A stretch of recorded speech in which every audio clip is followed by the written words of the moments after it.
First things first, Brian, how are you? I'm good. How are you doing? I'm all right, thank you. Good. Before we talk about Get Hurt, I'd like to go back to the beginning quickly. Um, do you remember the first record you bought with your own money? I don't remember which one it would be, but it would probably be like, Nirvana or Pearl Jam or something like that when I was 11 or 12. If we pick one, maybe pick your favorite, the one you played most. Probably 10 Okay. from Pearl Jam. Okay. So at this age, fairly young, why this album? Well, I mean, it was, I just liked it, and it was the first experience, that I can remember on my own, sort of picking out music, and it was very popular at the time. What did it do to you? This being the first kind of experience of music, or in a more active sense. No, I think that it just sort of connected in some way. When you're a kid, you just sort of see things and then you like them. You're not really analyzing it for lyrical content or anything like that. You're just sort of it's just immediate.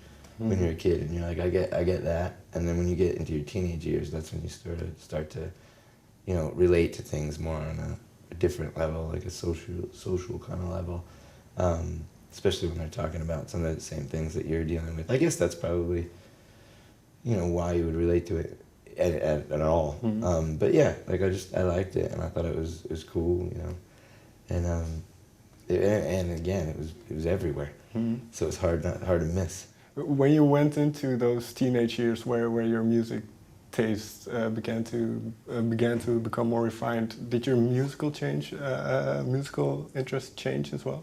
Yeah, that's when it went more into like punk rock and that kind of thing. And then when I was probably 12 or 13, I started to get into, I realized that there was this whole underground sort of thing with bands, and kids were getting in bands that were, a little older than me, but they were just kids and they just played shows and they weren't all, on MTV. So that was kind of a big realization that you could be in a band without being on MTV. So at that age, I believe you picked up an instrument? Yeah, right around then. Well, no, right around 11. Okay. But it was it was after that, and then but when I was 12 and 13 is when I started to realize that like you didn't have to be like Jimi Hendrix or Mike McCready or anything like that. You could just go and play guitar, be in a band. Was there a moment then, because you've been in several bands early on, was there a moment when you thought, well, I can do this for a living? No, not when I was that young. No, I didn't think that. How long did it take before you got to that point? I'm still kind of not sure if that's going to happen.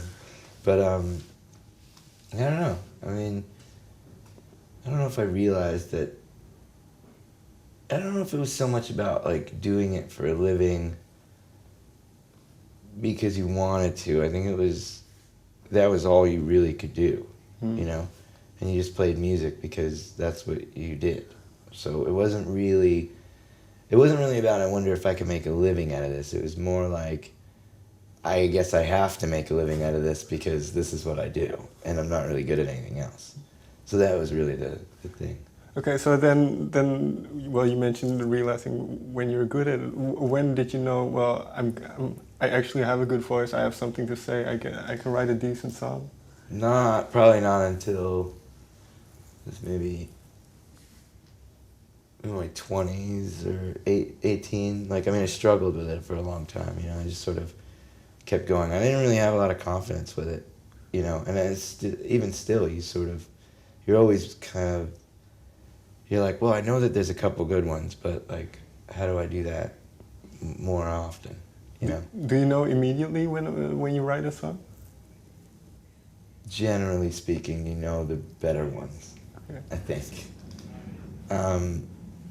It's just that you get excited though every time you write one, so it's not always that right away. Like, I had a lot of doubts about 45. I wasn't sure if that was gonna, like, I knew I liked it, but I didn't know if everybody else would like it, so I had no idea. And then it's basically taking a chance. But then you mentioned not having that much confidence, but then you need a certain amount of confidence to pursue it. I don't think it's confidence. I think it's trust. Okay. That you have to just believe in it. Because confidence is where, you know, you're sure you're right. Mm-hmm. You know, but like believing and like having the faith in a song or in your own ability is more like not being sure that you're right, but continuing on anyway. Mm-hmm. Whereas a confidence would be more of, you know, like, I know this is good, and if you don't like it, right, well, then you're wrong. You know, whereas having enough faith in your song to continue is, it's a much different sort of path. You know, it's a much more unsure path, because you're believing in something that you haven't seen. But you mentioned this still is true for when you write songs today. So Yeah. in leading up to the album, did you have that, especially because there was a musical shift in many ways? Was that lack of or that lack of confidence, but the belief was there? Yeah, I think it's always there. I think that's one thing that you have to have, or else, you know, you can't go forward.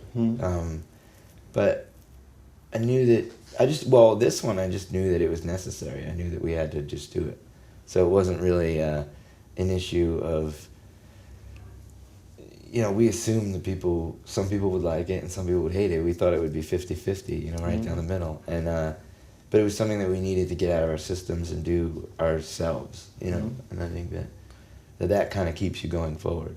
Because after Handwritten, how realistic was it that the band would break up? Was there an actual moment where things were shaky, or was it we only continue if we do our own thing? No, it wasn't like a fight or anything like that. It was just sort of like, we said, well, do we have anything new to do?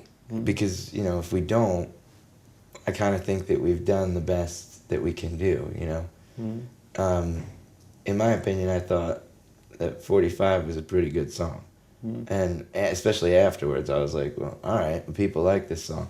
And I said, I don't know if I can do that again. You know, and I don't know if, and if we can't, maybe we should just stop here. Okay. Because it was on it was like a good place. So just kind of put the brakes on while it's still good, you know. And then, so if we wouldn't have come up with any more ideas, we would have just left it. Was there one specific moment when you thought, okay, this idea is good enough then to pursue? No, it's not so much moments. It's like periods of time, because you always go from like, I think that we can make another record. I don't think we can make another record. And then like, I think this song is good. I don't think this song is good. This is a good idea. This is a bad idea. It's constant, you know. It's never consistent. I find that the more that I speak to other people in bands, that everyone sort of feels that way. You know, like everyone is kind of like, I don't know if this is good. Well, wait, no, I think it's good. And then, you know, and it's very up and down. What gets you over the hump then? The faith in your music. Because if you like it, if you believe it, that's the thing. It's more about like, not even if you like it. It's if you believe in it, then it's worth something. You just don't know what it's worth yet.